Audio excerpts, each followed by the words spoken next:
Ma'am ওদিকে দেখো লাশ পড়ে আছে। হ্যালো, ওই লেডিস পুলিশকে আমি জঙ্গলের মধ্যে নিয়ে এসেছি। একে মার্ডার করে এই জঙ্গলের মধ্যে একে দাফন করে দিয়ে চলে যাব। ঠিক আছে তাহলে ফোনটি রাখছি। হ্যাঁ হ্যাঁ শোনো, এখনই অ্যাম্বুলেন্স ডাকো আর এই লাশটি পোস্টমর্টম করার জন্য পাঠাও। তোমার পোস্টমর্টম তো আমি করব। ভাই আমি তো চলে এসেছি, এখনই এখানে একটি গাড়টা খোল। এই গাড়টা কিসের জন্য খুলতে বলছো? কিন্তু তোকে মার্ডার করে এই গাড়টার মধ্যে দাফন করব। হা হা হা, একে মারো তোমরা সবাই মিলে। কিন্তু তার আগে মায়ের জন্য তো সবাই ভিডিওর মধ্যে লাইক করে। আজকের দেখো এই গরিব ভাষাই বাবাটির জন্য ভিডিওর মধ্যে লাইক করে চ্যানেলটি সাবস্ক্রাইব করে কয়জনই। আর আপনি যদি গরিব ভাষাইকে মন থেকে ঘৃণা করে থাকেন তাহলে এই ভিডিওর মধ্যে লাইক সাবস্ক্রাইব করার কিছু দরকার নেই। আরে তুমি কি করছো?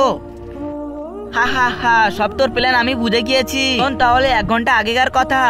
আরে ম্যাম জঙ্গলের মধ্যে একটি লাশ পড়ে আছে। কি বলছো? তুমি যাও গিয়ে ওকে চেক করো। ঠিক আছে ম্যাম, আমি তাহলে এখনই যাচ্ছি। এই লেডিস পুলিশকে আমাকে মারতে হবে, আমি এখানে লাশ বানিয়ে শুয়ে পড়ি। ম্যাম ওকে আমি ধরে ফেলেছি। আচ্ছা ঠিক আছে, তাহলে তুমি ওখানে লাশ হয়ে শুয়ে পড়ো। ও এই প্ল্যান ছিল তোমাদের, নিয়ে চলো একে জেলে গিয়ে এদের হাত পা ভেঙে দেবো।